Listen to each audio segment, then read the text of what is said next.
통곡할 것 같았어요.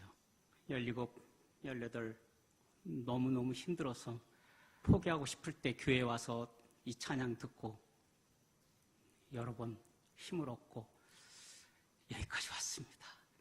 그때 가장 큰 위로가 되었던 찬양이 이 찬양이고, 그 당시 제가 국립의료원에서 대수술을 받고 거의 그렇게 상태에 있을 때 또 교회에서 오셔서 이 찬양을 들려주셨는데, 오늘 아주 또 제 마음을 울리셨네요. 이 자리에 서니 말씀을 전하기 전에 먼저 감사부터 고백해야 할 것 같습니다. 어린 시절 너무나도 힘들어 주저앉고 싶던 나날 속에서 혼자 믿는 신앙으로 절실한 마음으로 저는 이곳에서 찬양을 들었고 기도 소리를 들었고 하늘의 말씀을 들었습니다. 여러 집사님과 권사님, 장로님들의 등을 보며 자랐던 이 교회에 오늘 말씀을 들고 다시 서게 되었습니다. 돌아보면 제가 하나님을 붙든 것이 아니라 하나님이 저를 붙들어 주었습니다. 그리고 동교회가 저를 붙들어 주었습니다. 동교회가 제가 무너지지 않도록, 하나님의 손을 놓지 않도록 중보해 주셨습니다. 그래서 오늘 이 설교는 제 고백이요, 감사요, 증언입니다. 또한 교회가 한 사람을 어떻게 키웠는지, 그리고 그 사람이 다시 교회 앞에 어떻게 서는지를 보여줍니다. 이 시간은 가슴 벅찬 흥분과 설렘으로 어린 시절 너무 아프고 힘들었던 그 아이와 성도들의 사랑과 기도에 힘입어 15년의 긴 투병을 극복하고 목회자가 되어 같은 예배의 공간 안에서 성도님들을 만나는 아주 특별한 순간입니다. 교회가 저를 키웠고 저는 이 교회에서 자랐고, 이제 하나님은 부족한 제 입술을 통해 장로님들의 헌신을 위로하고 격려하십니다. 제 기억 속에 장로님들의 헌신은 늘 앞에 드러나지 않았습니다. 말씀보다 먼저 의자를 정리하셨고, 찬송보다 먼저 불을 켜셨고, 기도보다 먼저 교회를 열어두셨습니다. 그때는 잘 몰랐습니다. 그러나 이제는 압니다. 그 보이지 않는 헌신 위에서 한 교회가 세워져 오고 한 사람의 믿음이 자랐다는 사실을요. 믿음은 바라는 것들의 실상이요, 보이지 않는 것들의 증거니 선진들이 이로써 증거를 얻었느니라. 오늘 읽은 히브리서 11장은 영웅들의 이야기가 아니라 신실한 사람들의 이야기입니다. 하나님은 언제나 눈에 띄는 사람보다 끝까지 버티는 사람, 견디는 사람, 믿음을 포기하지 않는 사람을 사용하셨습니다. 오늘 설교 제목은 나의 하나님은 크다입니다. 이 말은 성공의 언어가 아닙니다. 이 말은 성공자의 고백도 아닙니다. 형편이 좋아서 나오는 고백은 더더욱 아닙니다. 이 말은 불안의 한가운데서도 신앙의 방향을 다시 잡는 고백입니다. 어떤 어려움에도 무너지지 않고 쓰러지지 않는 믿음의 사람만이 할 수 있는 고백입니다.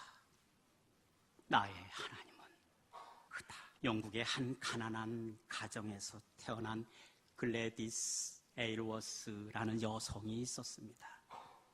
그녀는 중국 선교사를 꿈꾸었지만 어떤 선교 파송 단체로부터 인정을 받지 못했습니다. 중학교 2학년밖에 나오지 못한 학력이 부족합니다.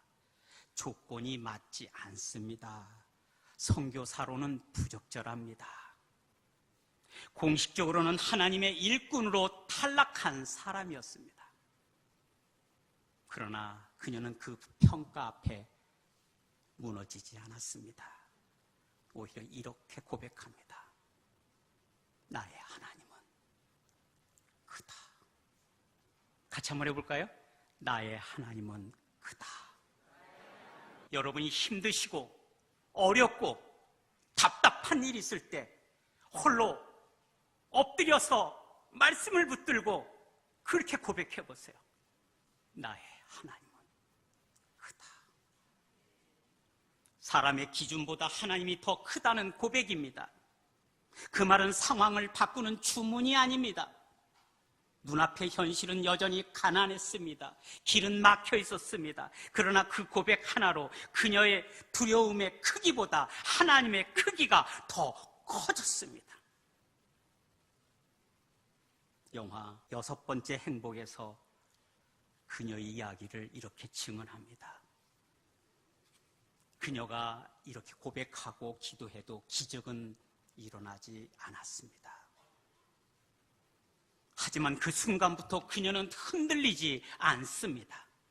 그녀는 파출부를 하면서 6개월 동안 여비를 마련하여 영국에서 42일에 걸쳐 중국 오지 선교지로 들어갑니다.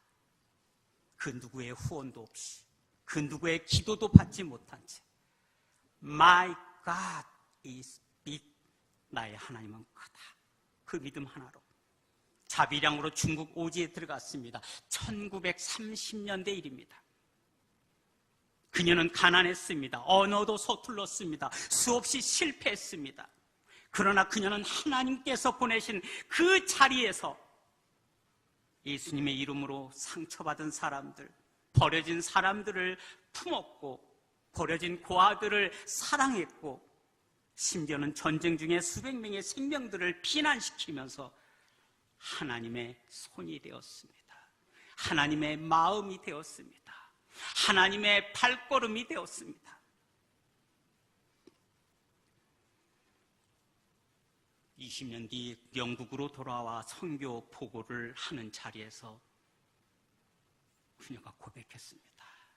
여러분, My God is big. 제 하나님은 크십니다.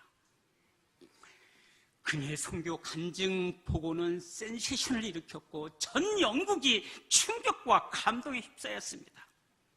바로 책이 나왔습니다. 그리고 영화로 만들어졌습니다. 당시 최고의 배우였던 잉그리드 버그만의 헐리우드 복귀작으로 선정된 6번째 행복, 바로 그 영화입니다. 저는 이 영화를 2020년에 천안에 55세 이상 되면 2,000원에 볼 수 있는 인생극장에서 보았습니다. 코로나가 시작되던 해였죠. 그리고 지난 6년간 제 삶을 송두리째 바꿔놓았습니다. 그 영화를 보고 나서 그날 밤 일기를 쓰는데 제 안에 엄청난 상처들이 많았다는 걸 알았습니다. 일기를 읽어보면서 대한민국에서 이렇게 많은 상처가 있는 사람이 있을까? 근데 놀랍게 하나님께서 그 상처들을 다 씻어주셨다는 것도 알았습니다. 15년 동안 걷지 못했고요. 언어 장애를 가졌고요. 집이 얼마나 가난했는지 중학교 2학년 때는 불이웃돕기 대상자가 되었습니다.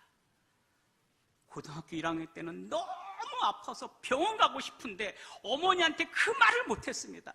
어머니가 오늘 또 일하러 가지 못해서 내일 차비를 주지 못할 것 같아서 엄마 병원 한번 가보고 싶어. 약 좀 먹고 싶어. 그럴 때마다 작은 방에 들어가서 이불을 뒤집어 쓸고 울면서 시편을 읽었습니다. 육신은 떨어질 것처럼 아팠지만 제 영혼은 하나님께서 붙들어 주신 힘으로 설 수가 있었습니다. 여러분, 하나님은 조건을 통과한 사람이 아니라 신뢰로 응답한 사람을 쓰시고 사용하십니다. 선교사로서 자격이 없다는 판정을 받았던 글래디스 에일워드에게 선교사 대표는 이렇게 말합니다. 인간은 실패해도 하나님은 실패하지 않으시죠. 이 영화를 보면서 저는 그 부분이 너무 가슴에 와닿았어요.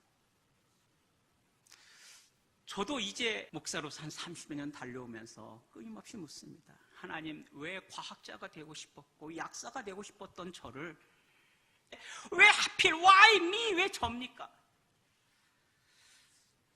조건보다 사람의 평가보다 하나님이 더 크다는 고백을 우리는 찬양을 통해서, 기도를 통해서 삶의 호흡처럼 할 수가 있어야 됩니다. 힘든 순간에 My God is big. 하나님은 크셔. 이번 4월에 제 청장 일기가 나옵니다. 눈물은 길이 되었다. 그 일기 속에 보면은 어느 날 제 기도가 달라져요. 거의 고등학교 2학년 초까지는요, 하나님 너무 아파요. 다리가 떨어질 것 같아요. 아프지 않게 해주세요. 힘들지 않게 해주세요. 오늘 버스 무사히 타게 해주세요. 그랬던 기도가요, 하나님 버틸 수 있게 해주세요. 견딜 수 있게 해주세요. 이길 수 있게 해주세요. 하나님, 저 끝까지 주님 손 놓지 않을 테니까 저 손 놓지 말아주세요. 결국 주님이 이기셨습니다. 여러분, 우리 주님이 그런 분이십니다. 6번째 행복은 형편이 좋았을 때가 아니라 하나님이 더 크게 보이기 시작할 때 고백할 수 있는 것입니다. 빌립보서 4장에서 사도 바울은 이렇게 말합니다. 아무것도 염려하지 말고 오직 모든 일에 기도와 간구로 너희 구할 것을 감사함으로 하나님께 아뢰라. 글래디스 A. 로스는 염려할 이유가 너무 많은 사람이었습니다. 그러나 빌립보서 4장을 붙들고 그녀는 염려를 붙잡지 않고 하나님을 붙잡았습니다. 그래서 그녀의 기도는 상황을 바꾸려는 기도가 아니라 자신을 하나님께 맡기는 기도였습니다. 여러분, 우리는 얼마나 자주 상황을 바꾸려고, 형편을 바꾸려고 합니까? 아니에요. 하나님을 붙들면 그 상황이 달라져요.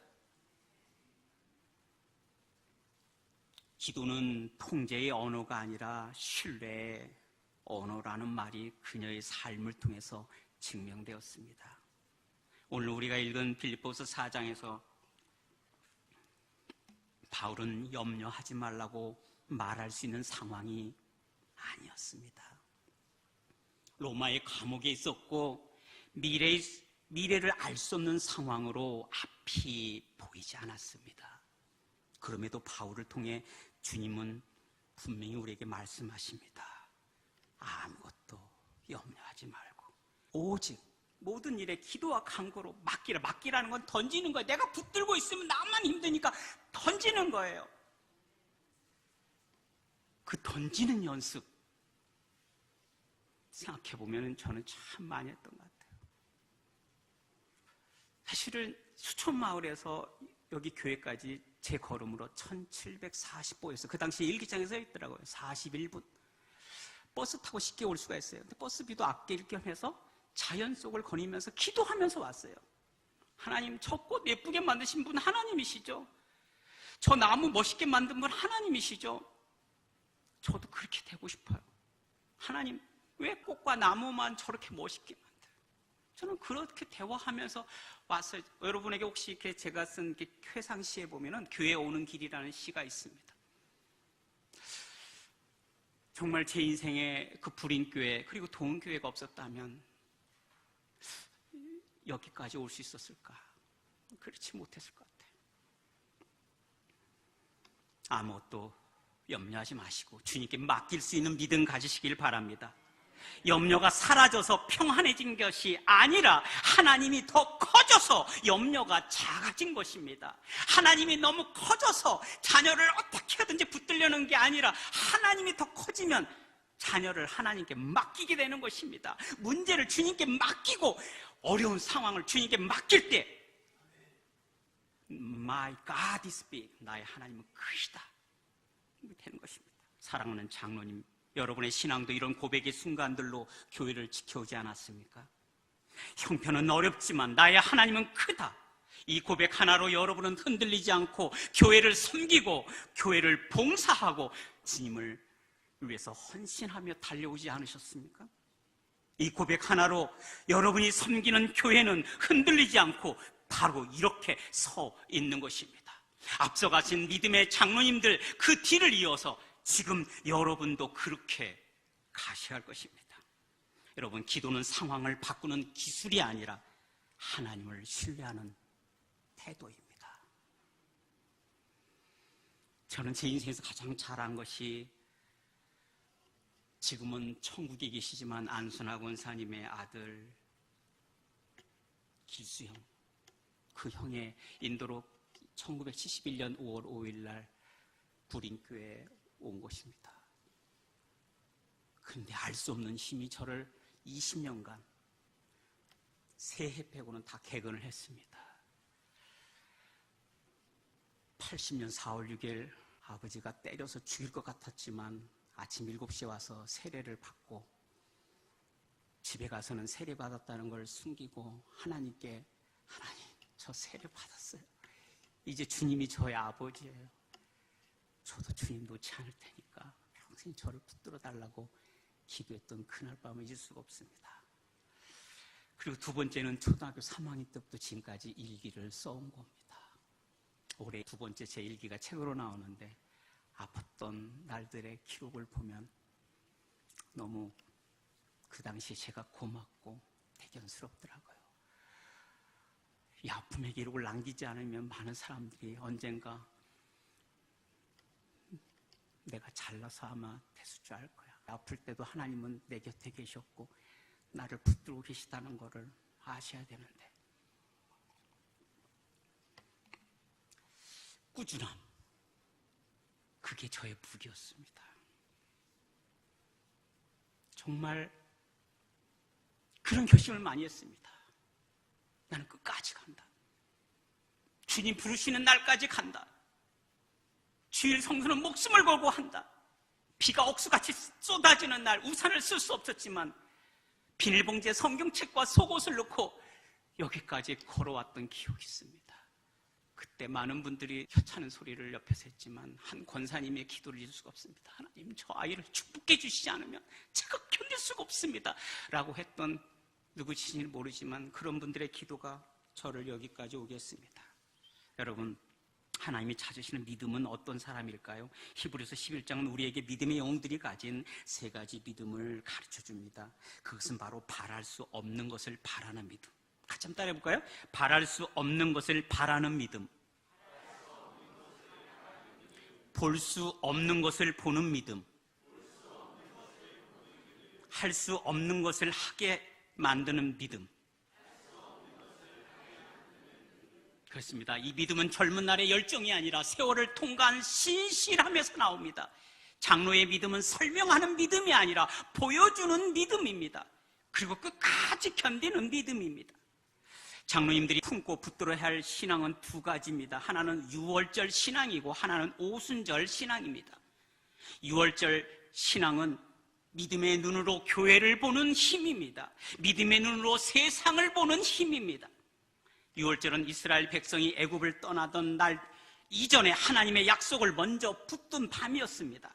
그날 밤 집의 구조는 다르지 않았고 문도 똑같았으며 상황도 여전히 두려웠습니다. 그러나 단 한 가지 차이가 있었습니다. 문설 뒤에 피가 있었느냐 없었느냐입니다. 유월절은 환경이 바뀐 사건이 아니라 해석이 바뀐 사건입니다.